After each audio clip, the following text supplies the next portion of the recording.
How do I set my schedule? How do I set it? Right, hi guys, today's video, I got asked, I think it was last week, and I'll put the name on because I can't quite remember. He said, how do you work out your customers and your sort of your schedule for your day-to-day week? And it differs for when you start, so I'll take you back to the beginning. So when I first started in April, we're into November now, so still in my first year. I'm not working a day, by the way, so I do have a uniform, and that's just a few pieces I've got in the car, so I've come out today, so this is not how I dress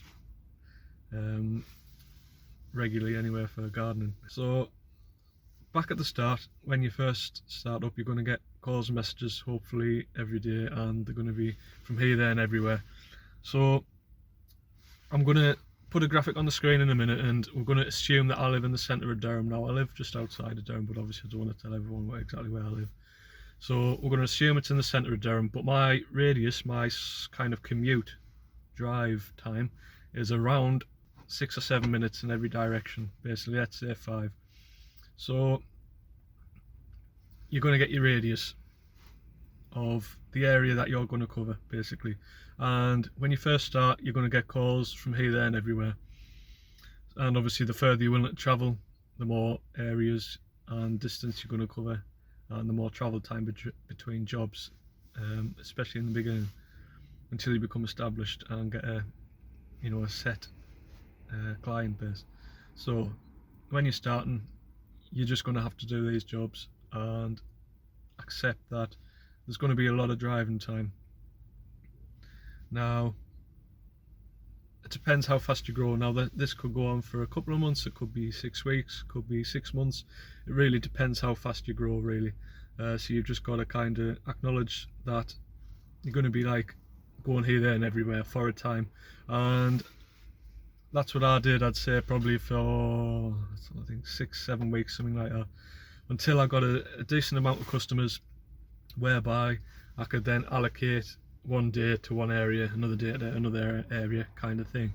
Now, I told the customers in the first place, now this might not necessarily be the day I come all the time, it's subject to change. I didn't tell them I was new.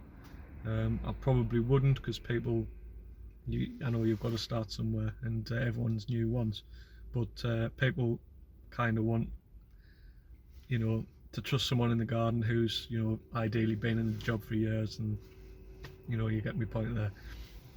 So if you just tell the customer it's subject to change. Now, I'd say probably about 85-90% of my jobs I can come and go as I please. There's a handful of them, the older kind of generation really, who kind of want to be there when you're there, and I try to discourage it a little bit, but what can you do, really?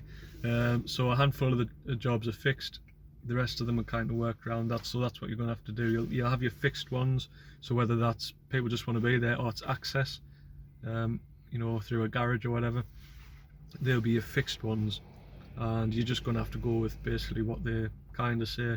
I'm sure they can be half flexible, and you can maybe get them on a day and time that suits you as well, but you will have to build your other work around those fixed ones, and that's what I did basically.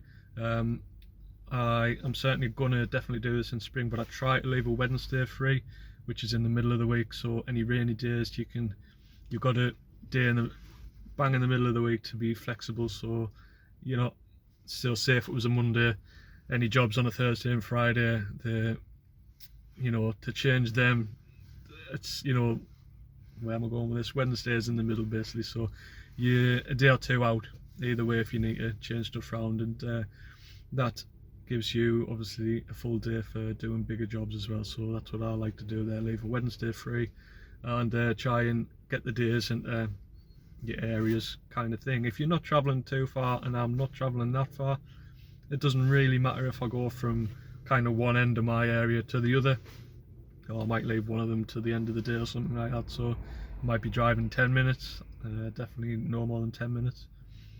So that's kind of how I do it really, and it's working well. And yeah, if that helps you in any way, that's great. Any questions at all, obviously, again, just pop them below, and I'll see you in the next one, guys. Cheers, bye.